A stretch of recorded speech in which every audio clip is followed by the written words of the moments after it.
ನಾಳೆ ಪಬ್ಲಿಷ್ ಆಗೋ ಗೋವರ್ಧನ್ ಮ್ಯಾಟರ್ ಜೊತೆಲಿ ಈ ಫೋಟೋನು ಸೇರಿಸಿ ಅಡಿಷನಲ್ ಶೀಟ್ ಹೋಗ್ಲಿ. Okay sir. ಕಮಾನ್.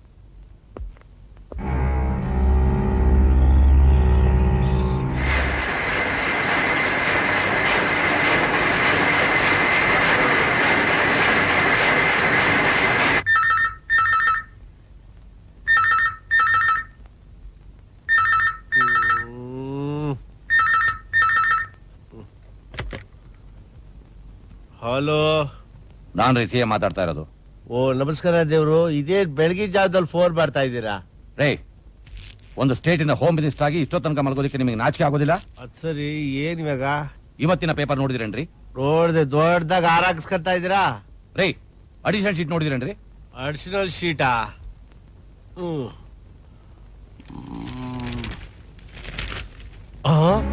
ಅಯ್ಯೋಯ್ಯೋ, ಏನ್ ದೇವ್ರು ಇಷ್ಟತ್ವನಾ? ಮೊದಲು ಈ ವಿಷಯದ ಬಗ್ಗೆ ಇಮಿಡಿಯೇಟ್ ಆಗಿ ಆಕ್ಷನ್ ತಗೊಳ್ರಿ. ಆಯ್ತಾಯ್ತು, ತಗೊಳ್ಳೋಣ.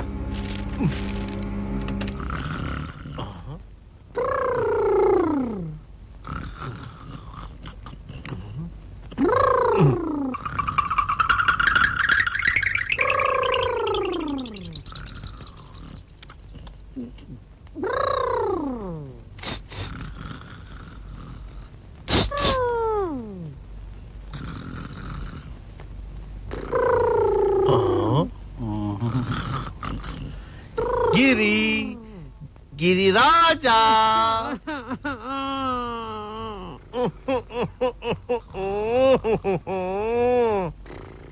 ಅಯ್ಯೋ ನೀನ್ ಯಾರು ನಾನು ನಿದ್ರಾ ಭಂಗ ಮಾಡಿದವರು? ನಿಮ್ಮಪ್ಪ ಅಲ್ಕಣೋ ಬೇಕುಪ್ಪ. ವಾತಾವರಣ ಎದ್ದು ಫೋನ್ ಏನ್ ಬಂದೈತೆ, ಪೇಪರ್ನಾಗ ಏನ್ ಬಂದೈತೆ, ಯಾವನ್ ಬಂದೋದ, ಆಲ್ನೋನ್ ಬಂದ ಇಲ್ವಾ ಅಂತ ನೋಡಕ್ ತಾನೇ ನೀನ್ ಇಟ್ಕೊಂಡಿರೋದು. ಅದ್ ಬಿಟ್ಟು ನನ್ ಸರ್ಸಮಾನಕ್ಕೆ ಕಾಲ ಮೇಲೆ ಕಾಲ ಹಾಕೊಂಡ್ ಮನೆ ಕಂಡಿದ್ಯಲ್ಲ, ನ್ಯಾಯವಾ? ಬುಡಿ ಬುದಿ ಯಾತ ನ್ಯಾಯ? ದಿನ ಸಾಯೋರ್ಗು ಹಳೆಯವ್ರು ಯಾರು ಅಂತ ಬೆಳಿಗ್ಗೆಯಿಂದ ಸಂಜೆ ಗಂಟ ನಿಮ್ದು ಇದ್ದಿದ್ದಯ್ಯ. ಹೋಗೋಗಿ ಬಾಯ್ಲ ಚುಚ್ಚಾಕಿ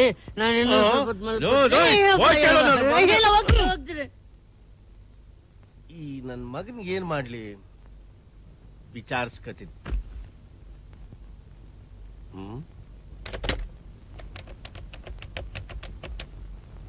ಹಲೋ, ಯಾವನೇ ಮಾತಾಡ್ತಾ ಇರೋದು?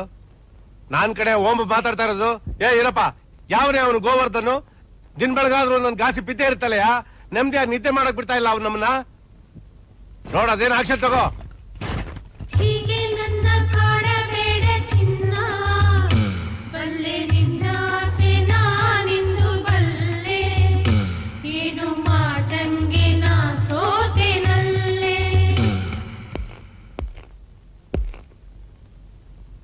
ಆ ಗೋವರ್ಧನ್ ಎಲ್ಲೇ ಇದ್ರು ಇಮಿಡಿಯೇಟ್ ಆಗಿ ಅರೆಸ್ಟ್ ಮಾಡಿ.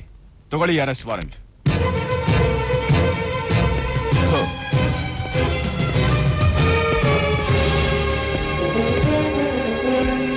Govardhan, Govardhan, Govardhan. Welcome inspector, welcome. ನೀನ್ ಬಂದಿದ್ದು ಸಾಕ್ಷಾತ್ ಯಮಧರ್ಮರಾಯನೇ ಬಂದ ಹಾಗಾಯ್ತು. ಅವನ್ ಬರೋದು ಎರಡೇ ಸಾರಿ. ಒಂದು ಭಕ್ತಿ ಹೆಚ್ಚಾದಾಗ, ಇನ್ನೊಂದು ಪಾಪದ ಕೊಡ ತುಂಬಿದಾಗ. ಕೆಳಗಿಳಿದ್ ಬಾ. ವಾ, ತಲೆ ಮೇಲೆ 3 ಮುಖದ ಸಿಂಹ, ಮೈ ಮೇಲೆ ಪವಿತ್ರವಾದ ಕಾಕಿ, ಕೈಯಲ್ಲಿ ಬಲಿಷ್ಠವಾದ ಲಾಠಿ ಹಿಡ್ಕೊಂಡು ನನ್ನ ಮುಂದೆ ಫ್ಯಾಷನ್ ಪರೇಡ್ ಮಾಡಕ್ ಬಂದಿದ್ಯಾ? ಫ್ಯಾಷನ್ ಪರೇಡ್ ಅಲ್ಲ ಗೋವರ್ಧನ್, ನಿನ್ ಮೇಲೆ ರೈಡ್. ಇದು ನಿನ್ ಅರೆಸ್ಟ್ ವಾರೆಂಟ್. ನೀನ್ ಯಾಕೆ ಇಷ್ಟು ಕೆಟ್ಟದಾಗ ಮಾತಾಡ್ತಾ ಇದೀಯಾ ಅಂತ ಕೇಳ್ಬಹುದಾ? ಬಡವರ ಜೀವನದಲ್ಲಿ ಆಟ ಆಡಿ ಅವರ ಸ್ಥಳಾನ ಅಕ್ರಮವಾಗಿ ವಶಪಡಿಸಿಕೊಂಡು ನಿನ್ನ ಅನೀತಿ ಸಾಮ್ರಾಜ್ಯನ ಸ್ಥಾಪಿಸಕೊರಟಿರೋ ನಿನ್ನ ಅಸ್ತ್ರಕ್ಕೆ ನಾನ್ ಬಿಡ್ತಿರೋ ಬ್ರಹ್ಮಾಸ್ತ್ರ. ನೀನ್ ಅರೆಸ್ಟ್ ವಾರೆಂಟ್ ಹಿಡ್ಕೊಂಡು ಸ್ಟಡಿಯಾಗಿ ಬಂದ್ರೆ ನನ್ ಲಾಯರ್ ಬೇಲ್ ಪೇಪರ್ ಹಿಡ್ಕೊಂಡು ರೆಡಿ ಆಗಿದ್ದಾನೆ. ನನ್ನ ಅರೆಸ್ಟ್ ಮಾಡು ಅಂತ ಹೇಳಿರೋದು ಒಂದೇ ಗವರ್ಮೆಂಟ್, ಬೇಡ ಅಂತ ಬೇಲ್ ಕೊಟ್ಟಿರೋದು ಅದೇ ಗವರ್ಮೆಂಟ್. ಈ ವಿಚಿತ್ರನೇ ನಂಗೆ ಅರ್ಥ ಆಗ್ತಾ ಇಲ್ಲ. ಹೌದು, ರೂಲಿಂಗ್ ಅಲ್ಲಿ ಯಾವ ಪಾರ್ಟಿ ಇದೆ? ನಿನಗೆಷ್ಟು ತಿಕ್ಕ ಕೊಬ್ಬಿದ್ರೆ ಈ ರೀತಿ ಮಾತಾಡ್ತೀಯ? Respect. I respect those who respect the law. ಕಿರೀಟನೇ ಆಗಿರ್ಲಿ, ಕಾಲಲ್ಲಿರೋ ಚಪ್ಪಲಿನೇ ಆಗಿರ್ಲಿ, ಕರ್ತವ್ಯಕ್ಕೆ ತಲೆ ತಗ್ಗಿಸಲೇಬೇಕು. ಲುಕ್, ಕಾಕಿ ಕಪ್ಪು ಕಾನೂನಿಗೆ 2 ಕಣ್ಣುಗಳಿದ್ದಾಗೆ. ಅದರಲ್ಲಿ ಒಂದ್ ಕಣ್ಣಿಗೆ ಇಟ್ಬಿದ್ರು ಸತ್ಯನ ಉಳಿಸೋಕ್ಕಾಗಲ್ಲ. ಅದರ ನೆರಳಲ್ಲಿ ಕೆಲಸ ಮಾಡೋ ನಾವು ಅನ್ಯಾಯಕ್ಕೆ ಅವಕಾಶ ಕೊಡಬಾರದು. Mister advocate. Inspector, mind your language. First listen to my language. ನೀವೆಲ್ಲ ಈ ಪವಿತ್ರವಾದ ಬಟ್ಟೆ ತೊಟ್ಟು ನ್ಯಾಯ ನೀತಿ ಧರ್ಮನ ಕಾಪಾಡ್ತೀವಿ ಅಂತ ಯಾಕೆ ಪ್ರಮಾಣ ವಚನ ತಗೋತೀರಾ? ಬಡವರು ಬೇವರಲ್ಲಿ ಮುಖ ತೊಳೆಯೋ ಇಂಥ ಬೇವರ್ಸಿ ನನ್ನ ಮಕ್ಕಳಿಗೆ ಬೇಲ್ ಕೊಡಕ ನಿನ್ನಂತ ಲಾಯರ್ಗಳಿದ್ರೆ ಒಳ್ಳೆ ಲಾಯರ್ಗಳಿಗೂ ಕೆಟ್ಟಸರು ನೀನೇನ್ ಅನ್ನ ತಿಂತೀಯೋ ಇಲ್ಲ ಏಲ್ ತಿಂತೀಯೋ? ಛೆ! ಇಂಥ ಕೆಲಸ ಮಾಡಿ ಹಣ ಸಂಪಾದನೆ ಮಾಡೋ ಬದಲು 4 ಹುಡುಗಿರ್ ಇಟ್ಕೊಂಡು ಬಿಸ್ನೆಸ್ ಮಾಡಿ. ಇನ್ಸ್ಪೆಕ್ಟರ್, ನೀನ್ ಎಷ್ಟೇ ಕೂಗಾಡಿದ್ರು ನನ್ನನ್ನು ಅರೆಸ್ಟ್ ಮಾಡಕ್ಕಾಗಲ್ಲ. ಎಸ್, ನನಗ್ ಗೊತ್ತು ನಿನ್ನನ್ನು ಅರೆಸ್ಟ್ ಮಾಡೋಕ್ಕಾಗಲ್ಲ ಅಂತ. ನಿನ್ ಹಾಗೆ ಬಲಿತಾ ಇರೋ ಪಾಪಸ್ ಕಳ್ಳಿ ಮುಳ್ಳನ್ನ ಬಲಿ ಹಾಕೋವರೆಗೂ ಈ ದೇಶಕ್ಕೆ ಮುಕ್ತಿನೇ ಸಿಗೋಲ್ಲ. ಎಲ್ಲಿವರೆಗೂ ನಿಮ್ಮಂಥವರು ಎಸೆಯೋ ನೋಟಿಗೆ ನೋಡ್ತಾ ನಿಂತಿರೋ ಇಂಥ ಸ್ವಾರ್ಥಿಗಳಿರ್ತಾರೋ ಅಲ್ಲಿವರೆಗೂ ಸತ್ಯಕ್ಕೆ ಬೆಲೆನೇ ಇರೋಲ್ಲ. ಮಿಸ್ಟರ್ ಗೋವರ್ಧನ್, ಕಾಸೊಂದಿದ್ರೆ ಕಾನೂನೇ ಕೊಂಡ್ಕೋಬಹುದು ಅಂತ ತಿಳ್ಕೊಂಡಿದ್ರೆ ಅದು ನಿನ್ನ ಮೂರ್ಖತನ. ಲುಕ್, ನಿನಗೆ ಗುಂಡಿಗೆ ಇದ್ದಿದ್ರೆ ಗನ್ಸಾಗಿ ನನ್ನನ್ನ ಎದುರಿಸ್ತಿದ್ದೆ. ಈ ರೀತಿ ಶಂಡನಾಗಿ ಬೇಲ್ ತಗೊಂಡು ಬೆನ್ನಿಂದ ಇಟ್ಕೊಂತಿರ್ಲಿಲ್ಲ. ಬಟ್ ಅದೇ ಬೇಲ್ನ ನಾನ್ ಬೇಲ್ ಮಾಡಿ ನಿನ್ನನ್ನ ಹುಚ್ಚರಾಯಿ ಅಟ್ಟಿಸ್ಕೊಂಡು ಹೋಗುವಾಗ ಅಟ್ಟಿಸ್ಕೊಂಡು ಹೋಗಿ ಬೀದಿಲೋಗೋ ಜನ ನಿನ್ನನ್ನ ಕ್ಯಾ ಕರೆಸಿ ಛೀ ಥೂ ಅಂತ ಉಗಿದು ಅವರ ಎಂಜಿನ್ನಿಂದಾನೇ ನಿನಗೆ ಜಳಕ ಮಾಡಿಸ್ಲಿಲ್ಲ ಅಂದ್ರೆ ನಾನು ಕರ್ನಾಟಕ ಪೊಲೀಸೇ ಅಲ್ಲ.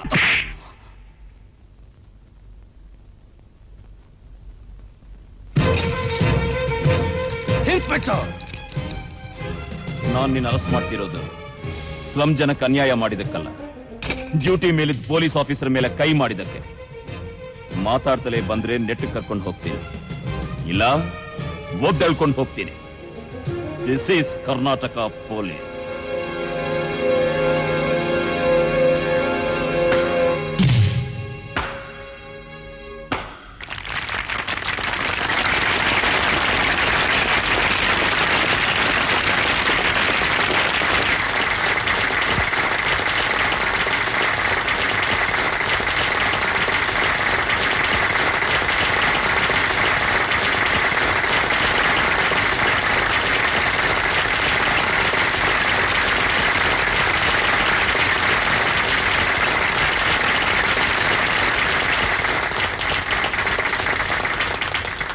ಶ್ರೀಮಂತರ ಕಪಿಮುಷ್ಟಿಯಲ್ಲಿ ಸಿಕ್ಕಾಕೊಂಡು ಬೀದಿ ಪಾಲಾಗಬೇಕಾಗಿದ್ದ ಸಾವಿರಾರು ಕುಟುಂಬಗಳಿಗೆ ನಮ್ಮ ಮುಖ್ಯಮಂತ್ರಿಗಳು ರಕ್ಷಣೆ ಕೊಟ್ಟು ನೆಲೆ ಮಾಡಿಕೊಟ್ಟಿದ್ದಕ್ಕೆ ನಾ ತುಂಬಾ ಹೆಮ್ಮೆ ಪಡ್ತೀನಿ. ಜನತೆ ಪರವಾಗಿ ಅವರಿಗೆ ನಾನು ಕೃತಜ್ಞತೆಗಳನ್ನು ಅರ್ಪಿಸ್ತೀನಿ. ಹೇಳಿ ಹೇಳಿ. ಮನೆ ಮಠ ಕಳ್ಕೊಂಡು ಬೀದಿ ಪಾಲಾಗಿದ್ದ ನಮ್ ಕೇರಿ ಜನಕ್ಕೆ ದೇವರಾಗಿ ಬಂದ್ರೆ ನೀವು ನಿಮ್ಮ ಉಪಕಾರನ ಜೀವನ ಪರ್ಯಂತ ಮರೆಯೋದಿಲ್ಲ.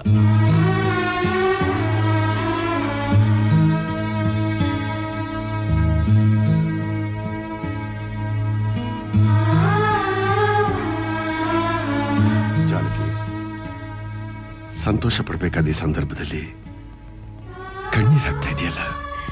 ಕಣ್ಣೀರಲ್ಲ ರೀ, ನನ್ನ ಹೃದಯ ತುಂಬಿ ಬರ್ತಿರೋ ಸಂತೋಷದ ಪನ್ನೀರು. ಸರ್ಕಾರ ನಿಮ್ ಪ್ರಾಮಾಣಿಕತೆನ ಮೆಚ್ಚಿ ನೀವು ಮಾಡ್ತಿರೋ ಒಳ್ಳೊಳ್ಳೆ ಕೆಲಸ ದಕ್ಷತೆನ ಹೊಗಳಿ ಸಾವಿರಾರು ಜನರ ಮುಂದೆ ನಿಮ್ಮನ್ನ ಸನ್ಮಾನಿಸಿದ್ರಲ್ಲ, ಇಂಥ ಒಂದ್ ಭಾಗ್ಯ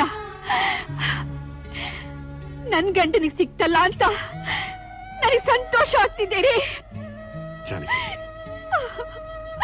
ಬೆಚ್ಚನೆಯ ಮನೆ ಇದ್ದು ವೆಚ್ಚಕ್ಕೆ ಹೊನ್ನಿದ್ದು ಇಚ್ಛೆ ಅರಿವ ಸತಿ ಇದ್ದೋಳೆ ಸ್ವರ್ಗಕ್ಕೆ ಕಿಚ್ಚು ಹಚ್ಚೆಂದ ಸರ್ವಜ್ಞ. ಮುತ್ತಿನಂತ ಹೆಂಡತಿ, ಚಿನ್ನದಂತ ಮಕ್ಕಳು, ನನಗೆ ಯಾವುದರಲ್ಲಿ ಕಮ್ಮಿಯಾಗಿದೆ? ಜಾನು, ಒಬ್ಬ ಮನುಷ್ಯ ಕೀರ್ತಿವಂತನಾಗಬೇಕಾದ್ರೆ ಅವನ ಹಿಂದೆ ಒಂದು ಹೆಣ್ಣಿನ ಶಕ್ತಿ ಇರಲೇಬೇಕು ಅನ್ನೋ ಮಾತು ಎಷ್ಟು ಸತ್ಯ. ಇವತ್ತು ನನಗೆ ಸಿಕ್ಕಿರೋ ಈ ಗೌರವ, ಕೀರ್ತಿ, ಯಶಸ್ಸು ಎಲ್ಲ ನಿನ್ನಿಂದ. ಈ ಗೌರವ ಎಲ್ಲ ನಿನಗೆ ಸೇರ್ಬೇಕಾದ ಜಾನು, ನಿನಗೆ ಸೇರ್ಬೇಕಾದ್ದು. ಸಂಪಾದಕನಾಗಿ ಸಮಾಜದಲ್ಲಿ ಬಡಬಗ್ಗರಿಗೆ ಸೇವೆ ಮಾಡಿ ಪತ್ರಿಕಾ ಸ್ಥಾನ ಎಂತದ್ದು ಅಂತ ತೋರಿಸ್ಕೊಡ್ಬೇಕು ಅಂತ ಹೊರಟ ನನಗೆ ಇವತ್ತು ಜಯ ಸಿಕ್ತು. ಹೌದಮ್ಮ, ಸರ್ಕಾರ ಅಪ್ಪನ ಕೆಲಸನ ಮೆಚ್ಕೊಂಡು ಸಾವಿರಾರು ಜನರಿಗೆ ಆಶ್ರಯ ಕೊಟ್ರು. ಆಗ ಆ ಗುಡಿಸಲು ಜನ ಎಲ್ಲ ಅಪ್ಪನಿಗೆ ನಮಸ್ಕಾರ ಮಾಡಿ ಏನ್ ಹೇಳಿದ್ರು ಗೊತ್ತಾ? ನೀವು ನಿಮ್ ಕುಟುಂಬ 100 ವರ್ಷ ಬದುಕಲಿ ಅಂತ ಆಶೀರ್ವಾದ ಮಾಡಿದ್ರಮ್ಮ. ಹೌದಪ್ಪ, ಅವ್ರ ಆಶೀರ್ವಾದವೇ ದೇವ್ರು ಕೊಡೋ ಆಶೀರ್ವಾದ.